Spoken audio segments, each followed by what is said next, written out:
This is Paula Harris, an independent investigative journalist in the UFO field. I videotaped Clifford Stone at his home in Roswell, New Mexico on October 2nd, 2011. I think this homemade amateur video is very important because it shows Clifford answering questions that all of us would like to ask him in his home. These questions are part of a book that I have helped Clifford put together that's called The Clifford Stone Story, Eyes Only, the Story of Crash Retrieval. I think that it's very important for the reader to also hear Clifford in his own words tell the story. Clifford Stone is a hero. He's a military man. He's known as a whistleblower. He was part of the Disclosure Project in Washington, D.C., 2001 under Dr. Stephen Greer. This man's testimony will be history in the future. And I hope that this video of his speaking is part of the archive of this history. Clifford Stone, like so many other witnesses, have led us to the truth about the UFO phenomenon, that we are not alone in the universe. The craft went down, it should have crashed and been all over the jungle floor. But it was like some giant hand just picked it up and just set it down. It was cut into 3 sections and the wings were cut off. And they used the, I think they called them the Syracranes. They were weird looking helicopters that could carry a lot of cargo. And they actually had like a box car that fit underneath of it. Or they could remove that box car and just had like a crane connection to it. And that's what they used to remove that aircraft, because they wanted to go over that aircraft with a fine-tooth comb. Who's they? The U.S. government. Okay. And so this was a strange aircraft that came down and they cut, who cut? No, this was not. This was a B-52. Okay, all right, but this was it was strange in the way they found it. It was strange because it was still intact, with the exception of the damage that was done by the shrapnel that I don't know for a fact, but I'd say a missile, like a SAM missile, hit it. Yeah. Other than that, that damage that was done to it, and everyone being dead. But that was as a result of you still had ACAC fire, and there was indications because it started to lose altitude. So then let's go back, and so you were part of that group that went to investigate that, and they made you take all your chevrons and everything off, right? Yes. And didn't tell you ahead of time where you were going? They didn't tell us where we were going. They didn't tell us where we were at. When we got there, it was dark. I now know where we landed at. We landed at Benoit. But where did you leave from? Germany? No, we left from the United States. Oh, you did? So you went across the ocean? Mm-hmm. You left from the United States?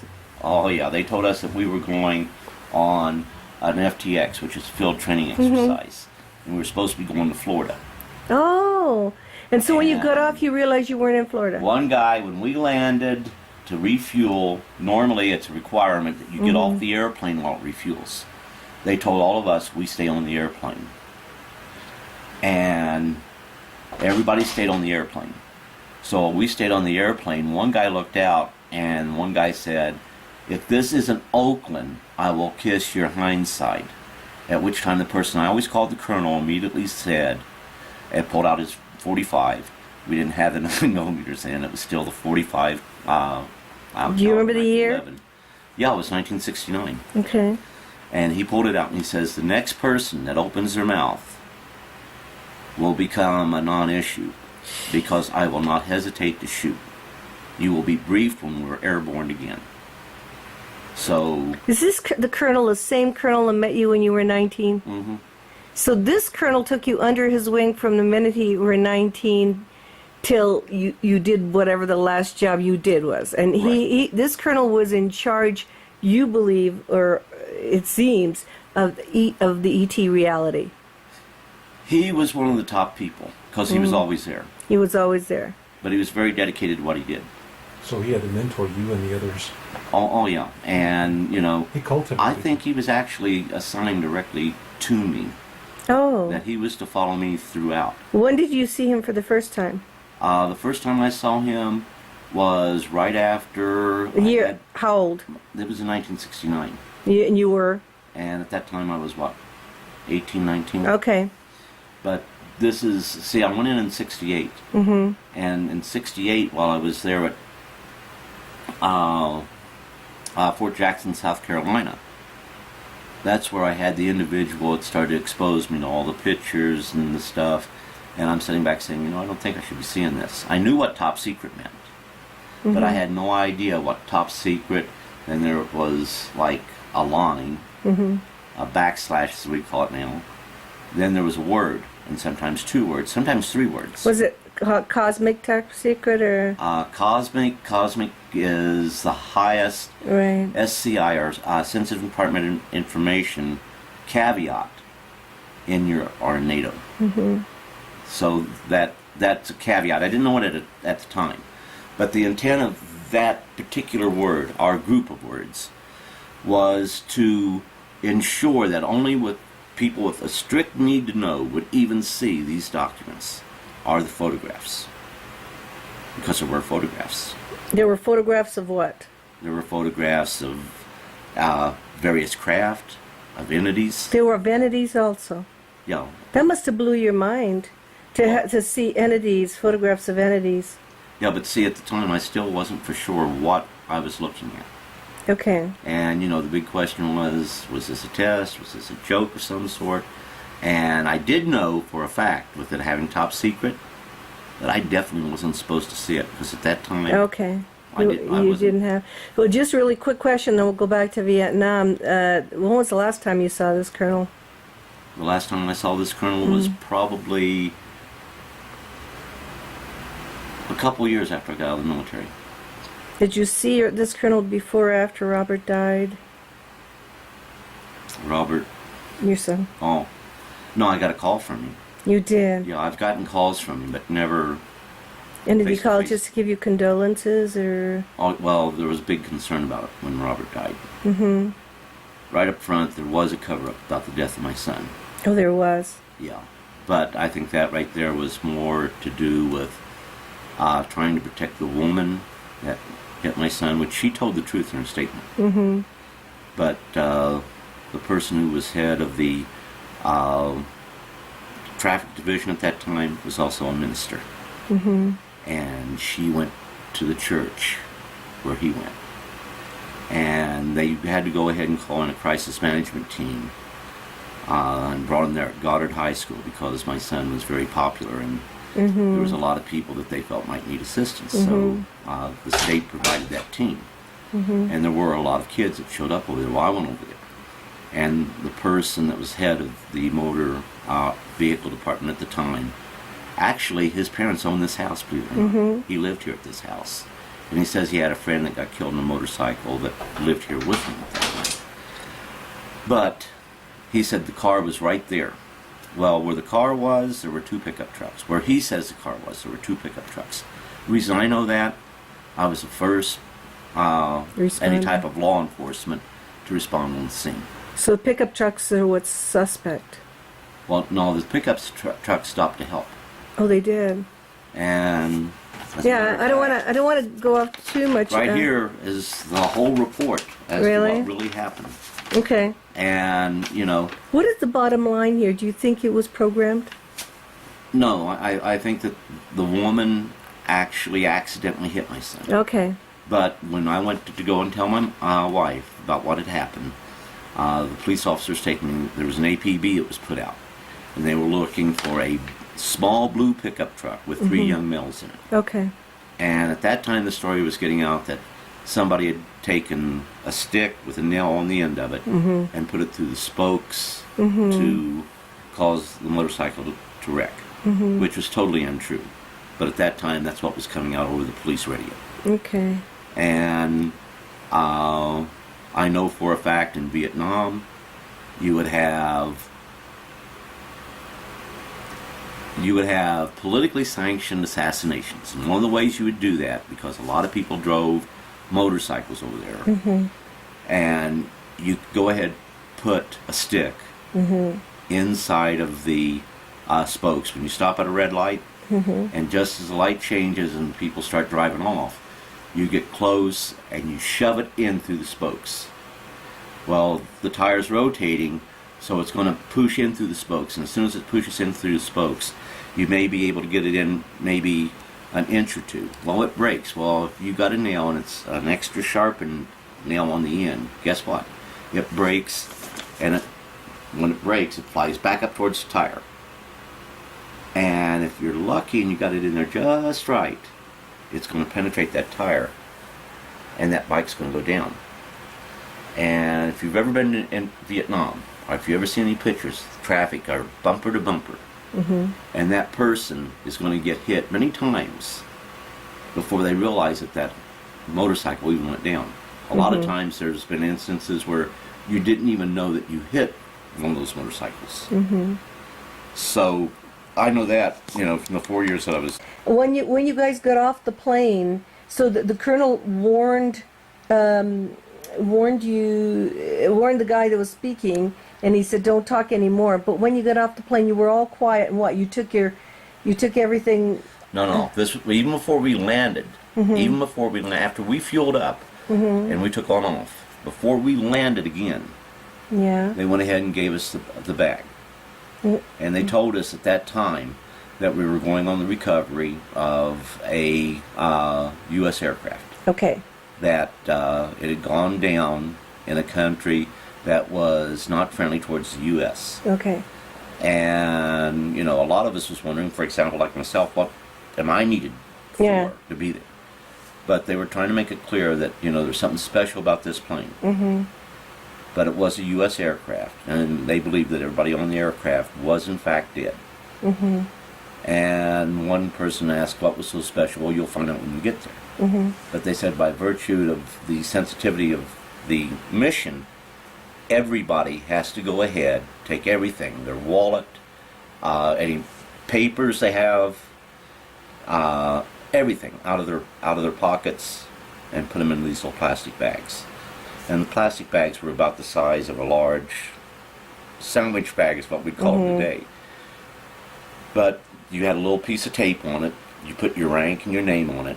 And that actually stayed on the aircraft. Now remember, this is a commercial aircraft. It's not a U.S. government aircraft. It's a commercial aircraft. Wow. But that aircraft, we were going to go back on that aircraft. Because, see, that aircraft never left the United States officially. Okay. One real quick question. Are we still talking about a rogue group? We're not talking about the Air Force or Army or anything, right? This is a separate group. The three folks that was there, as far as I know, they were not, anything to do any Army, Air Force, Navy, Marine Corps, Coast Guard. They're that small nucleus that control this. So then when you got off, what did you see? And how did the entities come to you? Well, first we landed. Yeah. And we landed in an air base, and the base we landed at, it was all dark. I mean, when we went down, I remember looking out the window. When I looked out, I saw, I don't know how many looked like bonfires. And everything else was pitch black. Okay. Then when we started to come in to land, we had to bank. Then I knew, okay, that right there, I saw the blue or bluish purple lights and the red marking lights and all that. So we went on, we landed. As soon as we landed, it was obvious we were in a country that was an Oriental country, because I got to see Oriental people around there. But at the same time, we didn't know where we were at, because we landed at the far end of the runway. And there was a chopper there waiting for us. So we got on the helicopter, and that was a UH-1 Huey Slick. And we took on off in that helicopter. Well, there was another helicopter that also took off with us, which was the same thing. But they set up what, for lack of a better term, they set up a little camp where we were supposed to be there till people got there to go and take everything out as far as the aircraft, take them apart and everything. And there'd be other people come in. But when we landed, we went ahead, we walked maybe 5 miles before we got to the walked? It was in the dark? Yep. Well, it was starting to get day. And by the time we got there, it was daylight. So, we're looking around. I'm looking around. I'm from the front of the aircraft. It was the first time I ever saw a B-52 up close. And I'm thinking, I always thought they were much bigger than this. I know that sounds crazy, because a B-52 is a big aircraft. But for some odd reason, I was saying to myself, I always thought they were bigger than this. And I started to walk around the aircraft. When I got back towards the back of the craft, then we had some of these little gray entities coming out. Gray entities. Gray entities. These aren't the guys. Would you describe them more, though? You said that. Like a Pillsbury Doughboy. Like Yeah, okay. They were not, string bean. Yeah. They were roughly 3.5, 4 foot tall. Essentially the same spindly arms and legs. You saw them, or did everybody No, see them? I saw them. Okay. And I can't show you how I had my M16, but I had my sling on it, and I had it slung down like this. Yeah. And when I came up and they came out, I mean, it's just like what I said, like trying to pronounce it exact. So they couldn't pronounce your name, but they knew you. Well, they pronounced it Clifford, which was trying to make sure they were getting all the syllables there. I say Clifford, right? Right. So if I say Clifford fast enough, it's not broken in two. Well, it was Clifford. What are you doing here? You're not supposed to be here. They said that? They said that. No, was that telepathic transfer? Yeah, but like I'm talking to you, Yeah. that's the way I was hearing it. But no you one didn't see else. their mouths. Okay. And, the head was going like this. It was questioning. Yeah, going back and forth like this and going down a little. But always looking at me. So, And what did you do? What did you answer? for lack of a better term, I freaked out and panicked because I had other troops there. And I don't know why I said VC, VC. I don't know why I did You that. called them VC. Oh my goodness gracious. And maybe because that's what I really wanted it to be. Right. And remember, we had no way of knowing where we were at. We didn't know we were in Vietnam. And actually, we were in Cambodia. Okay. So I went ahead and brought my M16 up and started to shoot, but the bullets were having no effect. Oh my goodness. And everybody else started to shoot, but it was having no effect. But if everybody else started to shoot, everybody else saw them also? everybody else did see it. Oh my goodness. Go ahead. So what we were told was that they were rebels and that they were not friendlies. And we were told we killed X number of them. We didn't kill anything. The only thing we did, we shot down some trees. But there was this little stream. When we got back to the stream, we crossed over the stream. They didn't come across the stream. They followed us all the way to that stream. That stream was about 1/4 mile. Well, there, the person I always call the colonel, he went ahead and had the tents set up there because we were still going to be there and we were going to go back there. And for some odd reason, there was a week that we stayed also. And we stayed in a little village there. The people never even saw Americans before. We were the first Americans they ever saw. And there was only a 14-year-old girl and her mother who could speak English.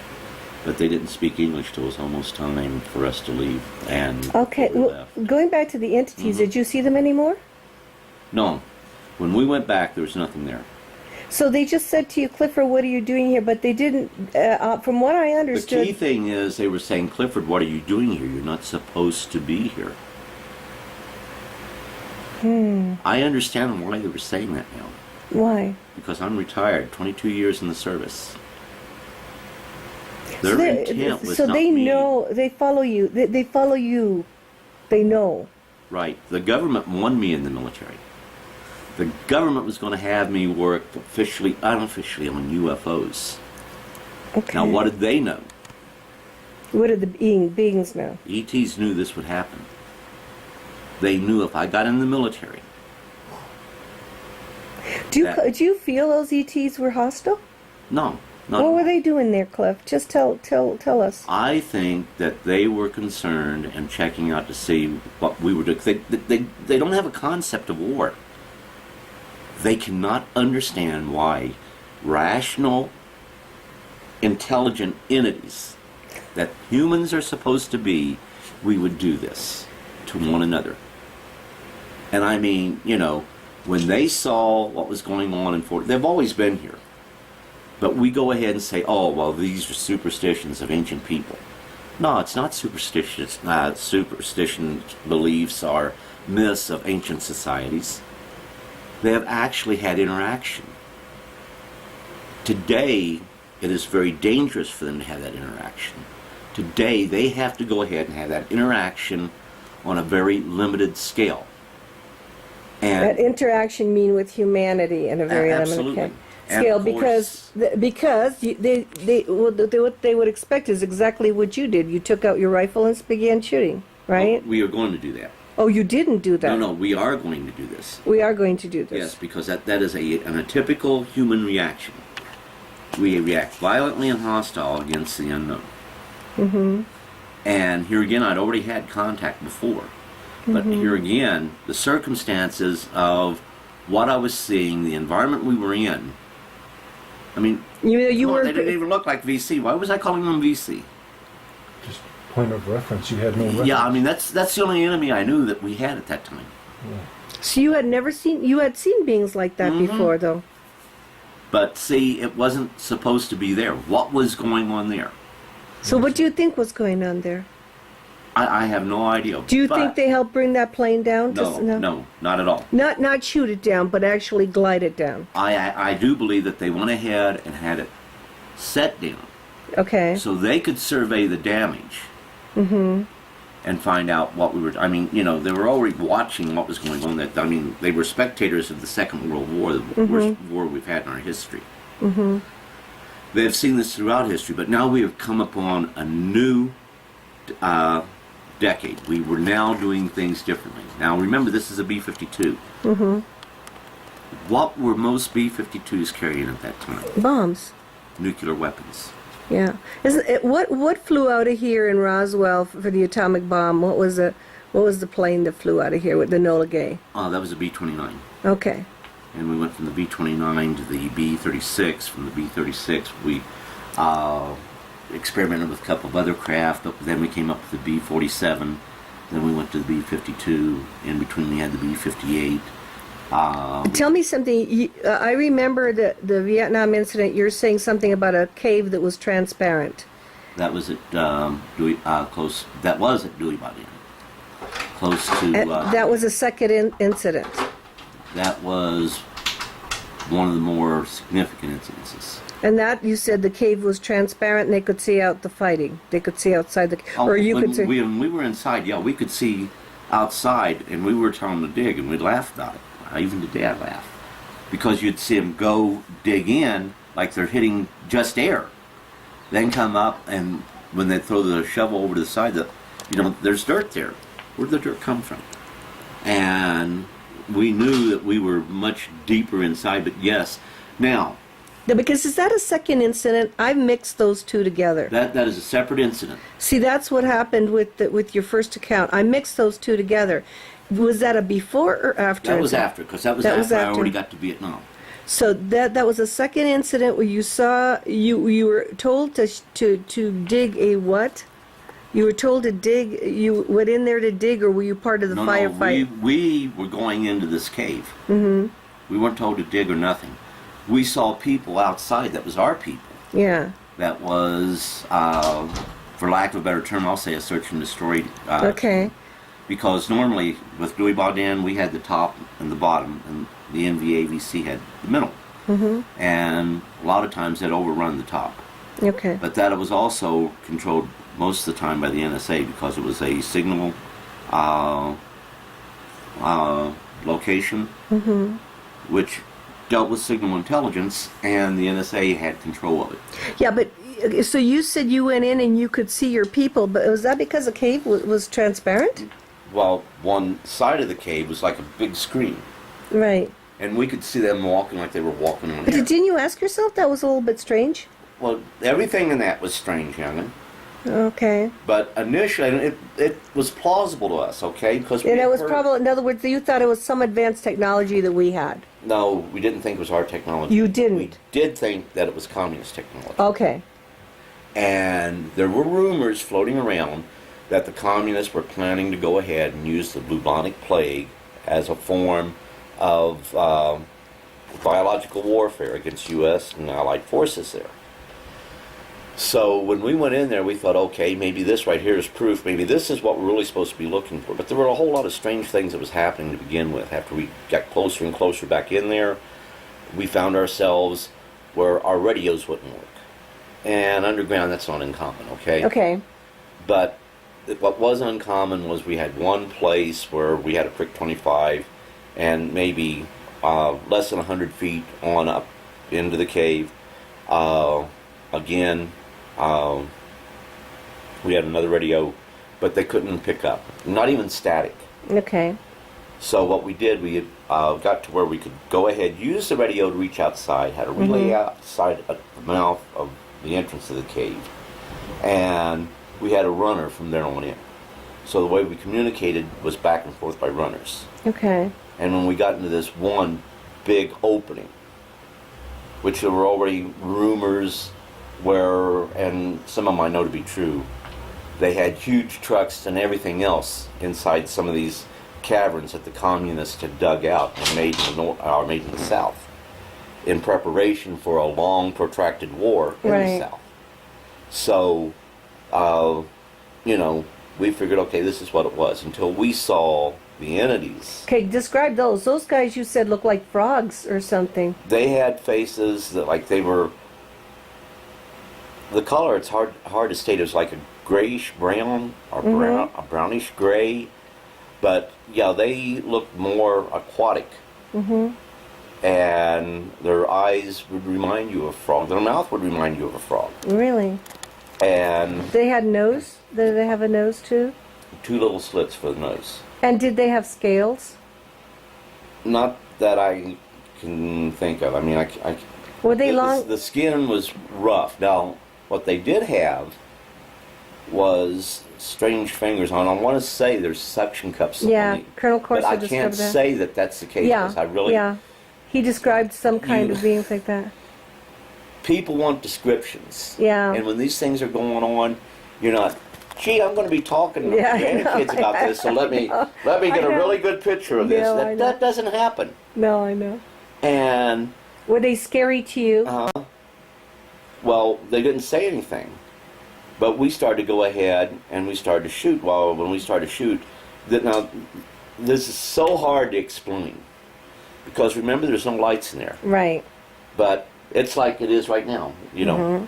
We can see one another, we see what's around us, but no lights. We know we have the sunlight and all this, but no lights. Temperature was perfect. Wasn't too cold, wasn't too hot. And this was Vietnam. And it was a hot night outside.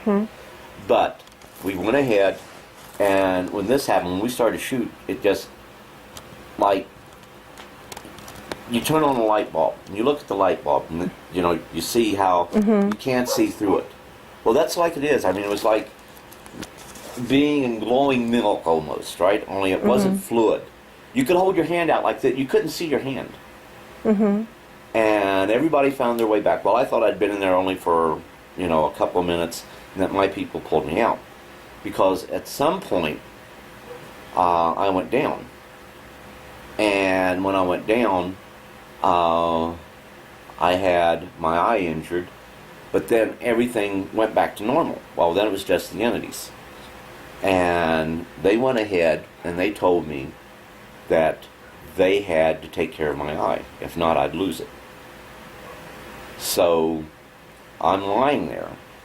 Then, you know, next thing I knew, I'm outside. Well, I figured that my people pulled me out, and the other thing was just an illusion. I had medical records where I can show you that they stated that an insect sprayed into my eye and cut the corona of my eye. And I wore a patch for well over a week on that eye, and it was this left eye. Now, can you tell me an insect that can do that? I have no idea, and I've searched. I have no idea. So did your people pull you out, or you just found yourself out? I was never actually told how it happened. And They told me when I went ahead, and the guy we always called the colonel, yeah. I asked him, how'd you guys get me out of there? He says, we didn't. Oh, he said we didn't. Yeah. So, my impression, they had no idea how I got out of there. But the beings helped you. But did they call you by name also? At that time, I would not be truthful if I said I remember them calling me by name. 'Cause Okay. No, I don't remember.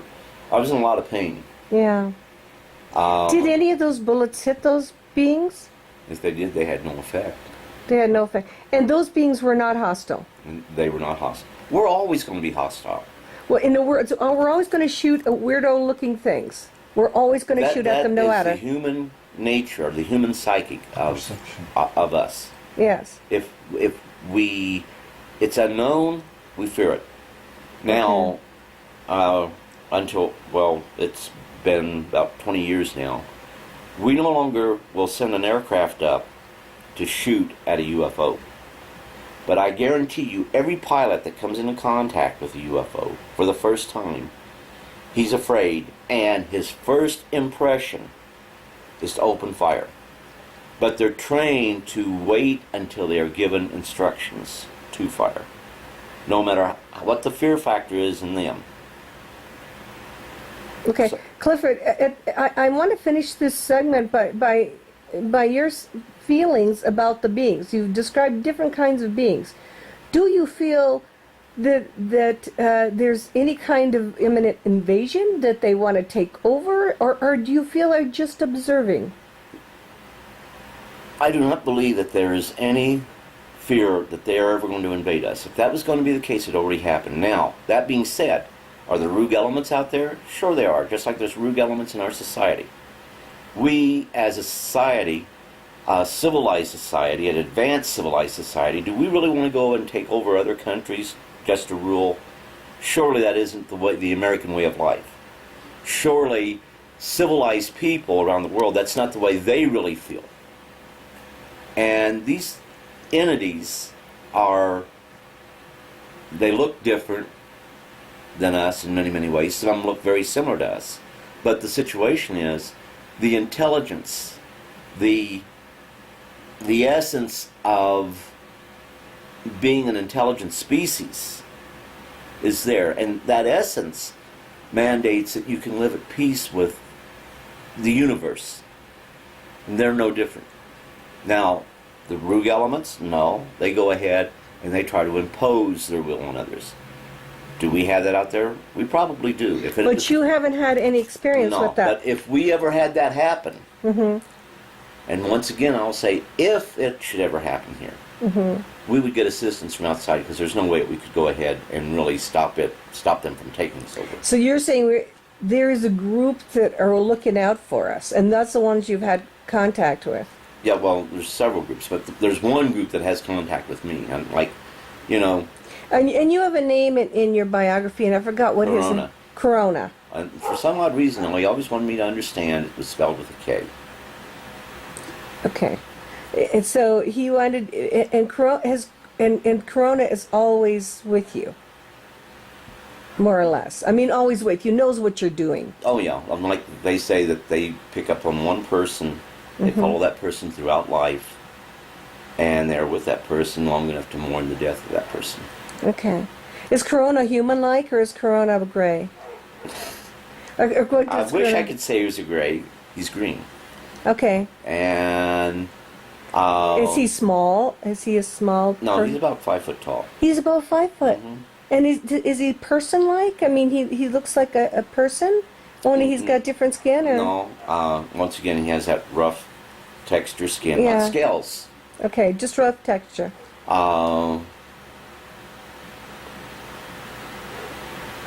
He's got the eyes, the big round black eyes, Okay, but like teardrops with the points pointing in like this, and the wider, rounder part on the outside. Okay, does Corona have pupils, or is it all one big pupil?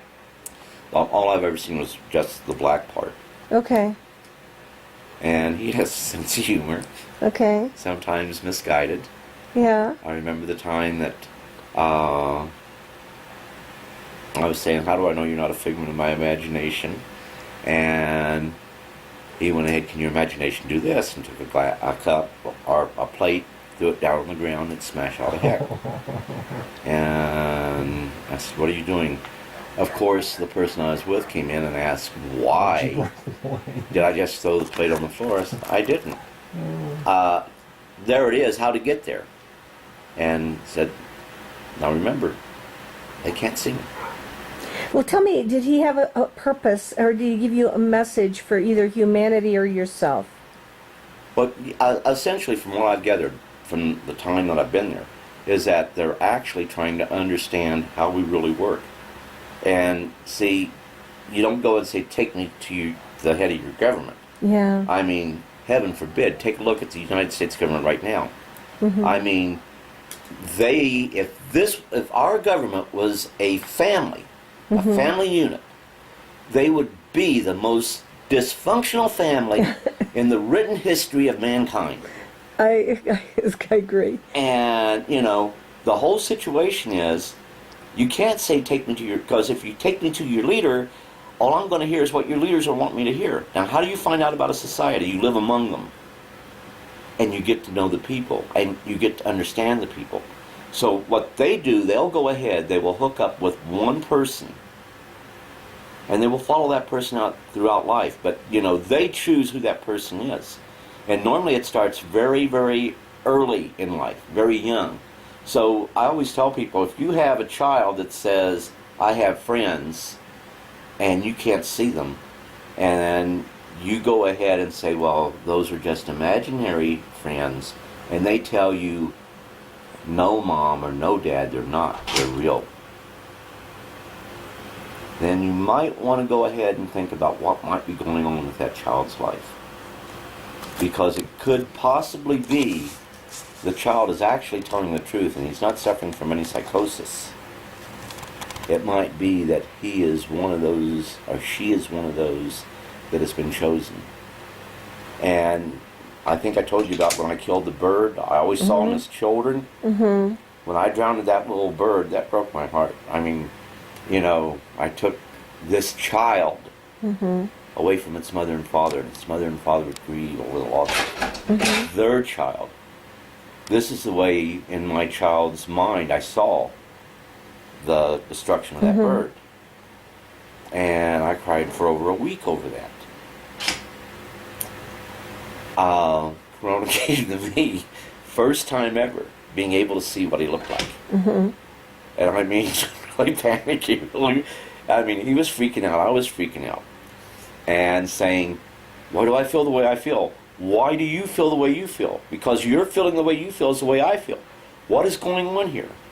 And I mean... In other words, Corona could empathize with your... Oh, big time. And I mean, that's the only way I can put it out. He was freaking out. Me, as a 6-year-old kid, I was freaking out. And of course, I ran to try to find a place to hide. My mom was in the hospital, so my Aunt Wynn was taking care of us.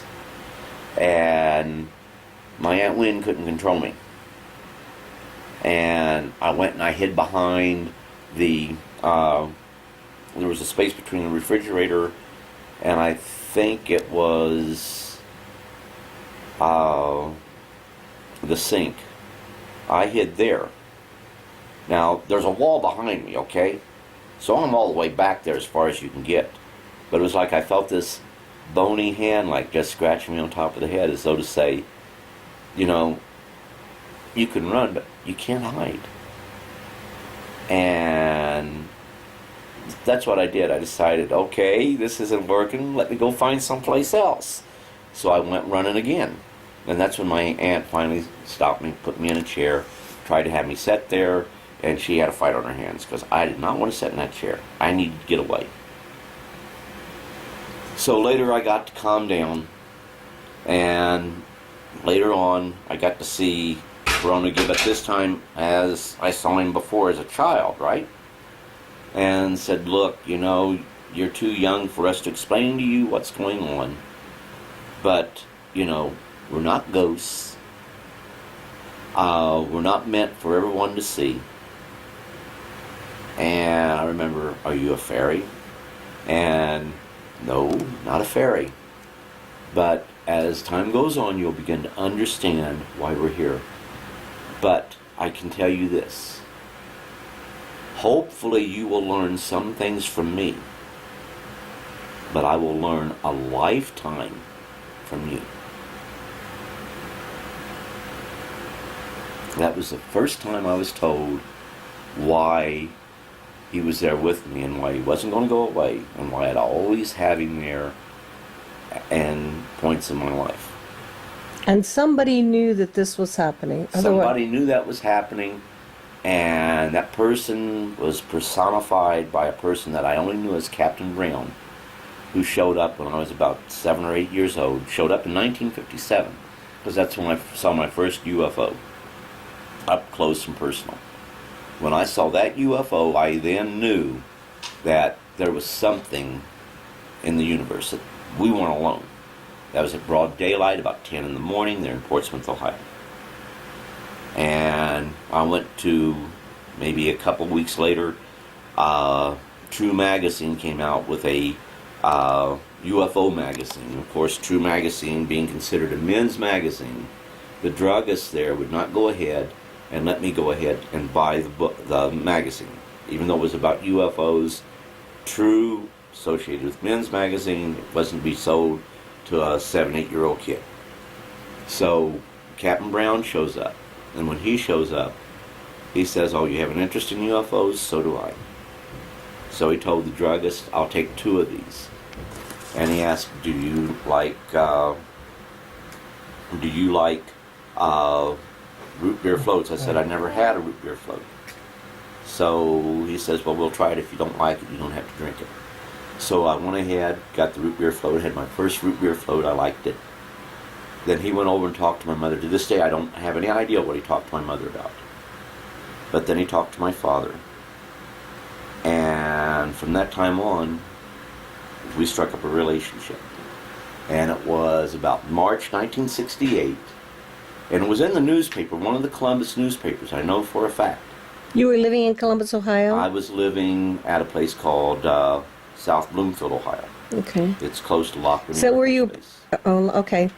And did you... Is that where you were born and that's where you grew up? No, I was born in Portsmouth, Ohio, and Okay. that's where I grew up. Okay. The last year or so of my high school, I was there at South Bloomfield in a place that people say doesn't exist called Asheville, Ohio, which was 2 miles from the back gate of Right, Lockburn Air Force Base. Or Laughlin, okay. Lockburn. Lockburn, okay. So it's called Rickenbacker Field now. But yes, it does exist, and that's where I finished high school. Okay, you were in high school when you found out you were rejected from military service? It was about November 1967. I went to, we had a recruiter come to our high school, talked to us about going into the military, talked about what was at that time called the Delayed Entry Program.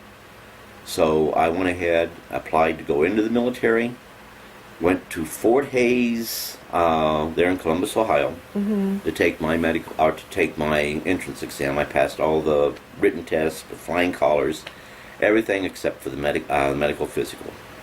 I was then told that I was considered 4F, didn't ever have to worry about going into the military, and I was permanently rejected for military service. Upon completion of getting my high school diploma, I went back home in June of '68 to Portsmouth, Ohio. Got a letter from my draft board stating that they wish to reevaluate me. I went to Ashland, Kentucky, Ashland, Kentucky, where they had the MEP station. I took all the written tests over again, once again, passed all the written tests. Passed at very high level? Highly. I mean, I was selected for OCS if I wanted to go. Officers training school. Okay. So, all of that, but I still had the medical problem. The captain came out and says, "Well, we'll be sending you home shortly." There was a full bird colonel who was there at the time, and he told the captain, "Go take your family, go to Camden Park," which was an amusement center there in Huntington, West Virginia. "And I'll go ahead and I'll finish up with the medicals." He called me in. He asked me, "Do you really, truly want to get in the military?" And I said, "Sir, I have all these people, friends even, that don't believe in the Vietnam War. Me, I believe I need to do something to help my country. And I believe in it, and I can say I believe in it, but I don't have to pay, no admission." And yeah, I'd love to go because I feel I have a moral obligation to serve my country. He says, I'll give you that chance. I don't know what they'd have done if I'd have said, oh, I don't have to go in? Oh, thank God. That's great. They would have gotten me in because I honestly, to this day, firmly believe he was there to make sure I got in the military. And once again, because of what I was involved with, what was happening to me in my life, they wanted me in there. And when it comes to interfacing with our visitors, I'm telling you right now, they don't have a school they can train that. They have to have people that they have to pick out where our visitors have chose them very early on in life to be a part of whatever this is that's going on. And one of the big factors that they're concerned, we do it even now. When you see right now where there's this big push, oh no, please don't tax oil, the oil industry. Please don't do that. And what did we find out just a year ago? That they're using substandard material to go ahead and sink their wells into the ground, which ultimately can lead to the contamination of our drinking water. And we always take these shortcuts, never thinking about the long-term effects it's going to have on humanity as a whole. So what are they concerned about? What is their bigger interest? In what we are doing to ourselves. Whose bigger interest is that? The bigger interest of big business, for one. Okay. They think, okay, it's not going to affect us in our lifetime. Okay. They'll find a way to correct it by the time our children get older. Right. And that's not always going to be the case. So they're using short-term strategies. Yes. And you're it's saying affecting us long-term. it's affecting us long-term, and this was a shortcut that they took to understand why our visitors were here. They took the shortcut by just indoctrinating certain people to do this job. When we set out to become intergalactic travelers, and that's our dream right now. To go into the immense. Absolutely. And we're going to do that. We're going to visit other solar systems, not just stay within our solar system. When we do that, we threaten other ecological systems on other planets. And we will do this indiscriminately. So yes, they do have a concern on what we are doing. That's why I always say, in order for us to become more, or to become intergalactic, to get there to where we really can do it without them stopping us, we have to become more spiritual. If we don't become more, you have to worry what happens to the other guy. If you don't care what happens to the other guy, guess what? They're not going to let you out there. And it's just like I've said before, our visitors will let themselves be destroyed just so they wouldn't hurt other intelligent living creatures. Because they have a different ethics.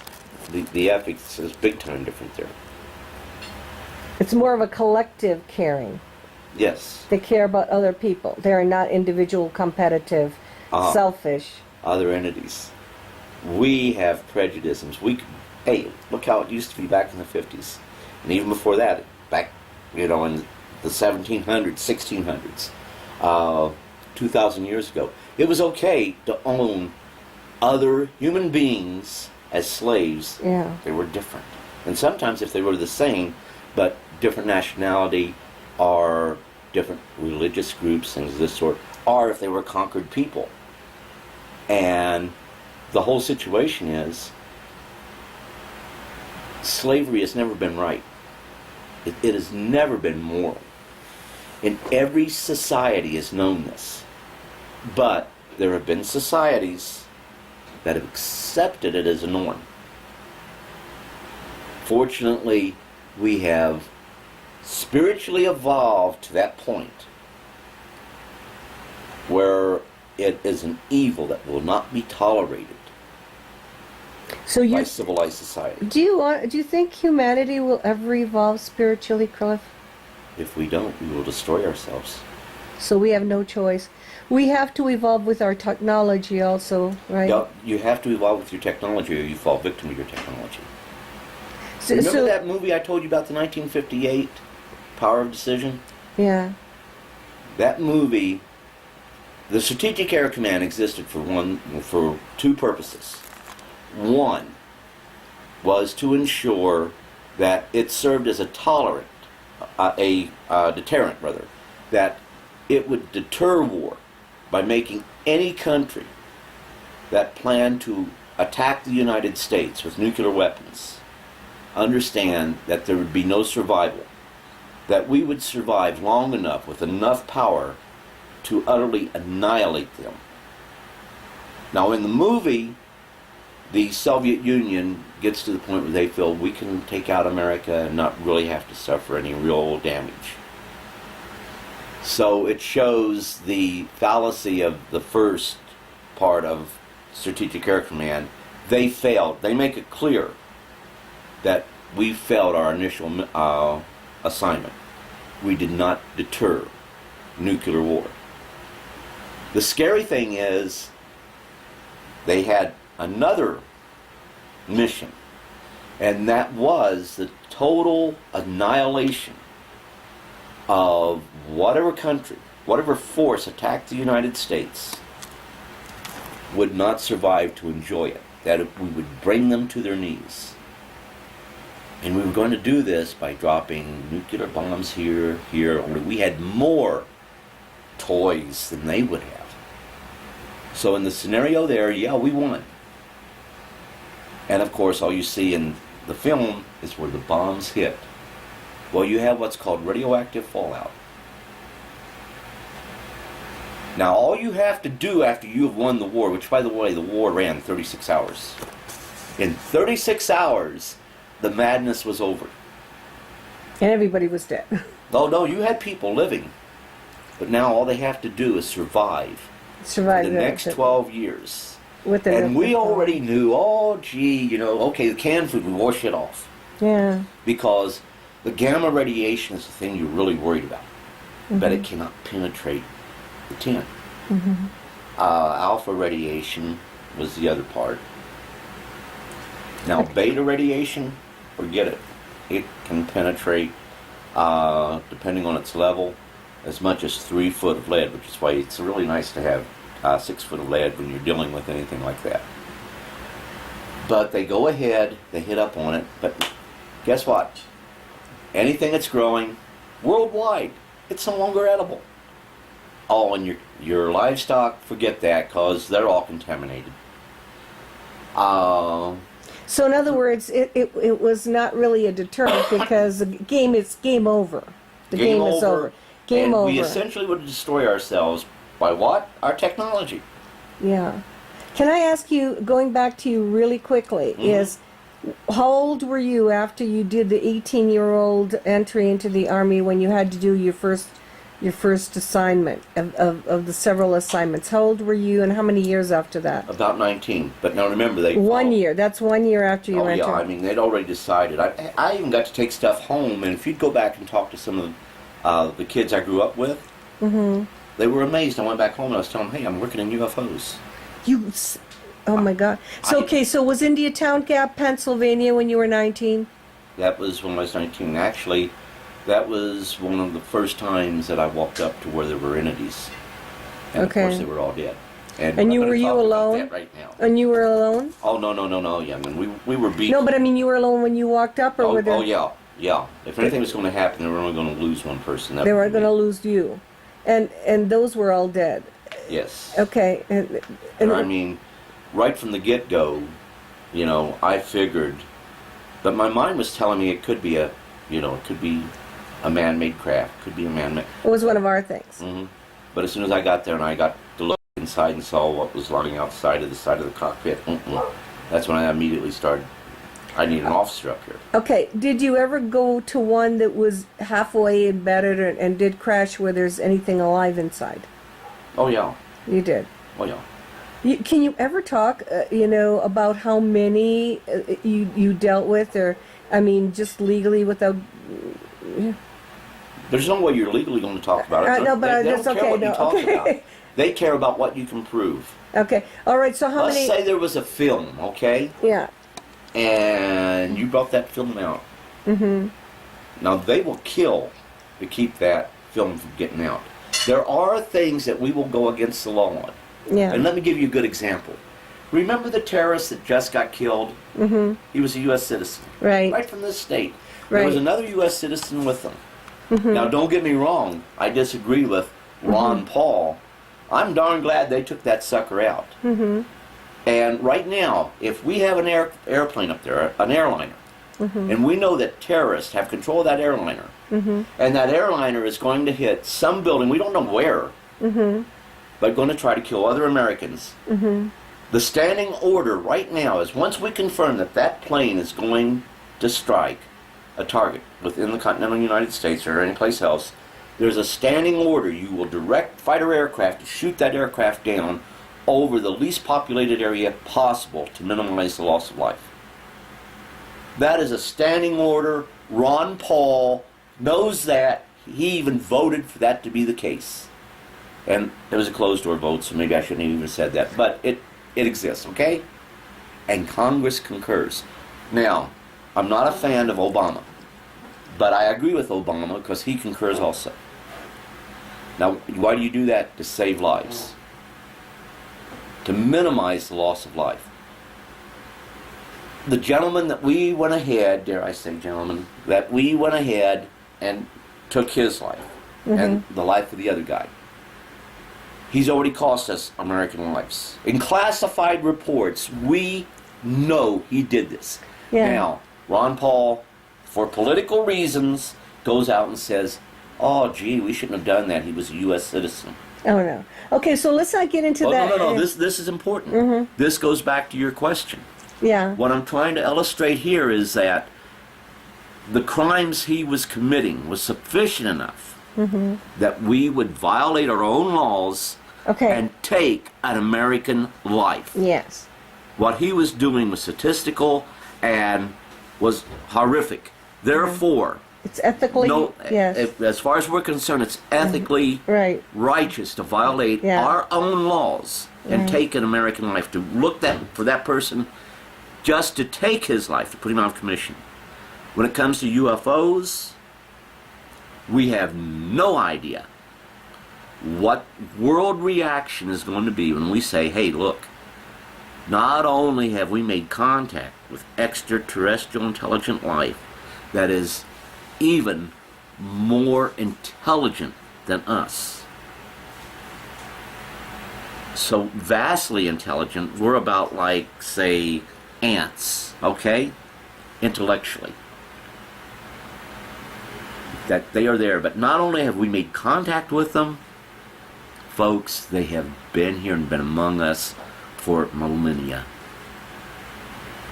There's nothing to worry about. They're not evil. They're not going to destroy us. How many people do you believe will buy that? Remember what I told you human reaction is? Fear of the unknown. We know what that human reaction, it's a typical, all of us have it. All of us are going to react the same way because we are human. So the whole situation is, I'm fortunate. I've had the contact where the fear factor isn't there no more. The fear factor of how we're going to do it and what the outcome is going to be if we do it wrong, that's still there. Do you think the people should know? I think the people should know. And I think that there are a lot of people out there that do know. But see, I also know the dark side of the coin. I know people who have lost their families because we decided to go ahead and lie about, no, there was nothing to it.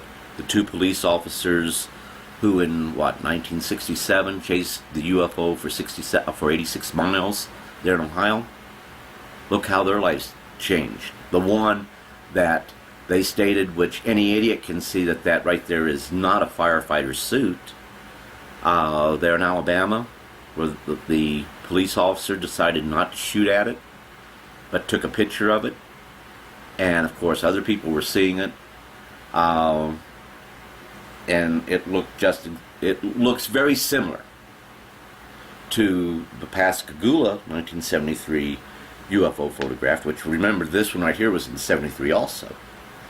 That's a Michelin Man type being, right? Huh? That was a Michelin Man type being. Robotic. Robotic. Yeah, but I guess you could say that. But it had like the point, The pointy nose, yeah. and the ears. But the whole situation is, it was very reminiscent of that. Now all that we have from Pascagoula are drawings. But here we have a picture. But the guy took the picture. Even people, oh, he was fooled. And of course the debunkers, and everyone's a debunker until they see a UFO. It goes back to, we will accept the facts if they are within our paradigm. If they conflict with our paradigm, we no longer accept the facts. But the situation is, in this instance, he had a picture. His life was destroyed. Hey, wait a minute, he was a cop, he had a gun. Why didn't he try to shoot the person? Well, now there would have been a moral dilemma had he shot the person, and it actually turned out to be somebody dressed up in a suit. But because the person didn't run away, walked away, and he didn't go after the person because he felt threatened. What he saw in the picture, I'm sorry, I have yet to see a firefighter's suit, even when they try to put it up there, you know, the flame retardant suit that they wear in fighting aircraft fires. I have yet to see any similarity into any of the suits that they have, to include the now illegal asbestos suits.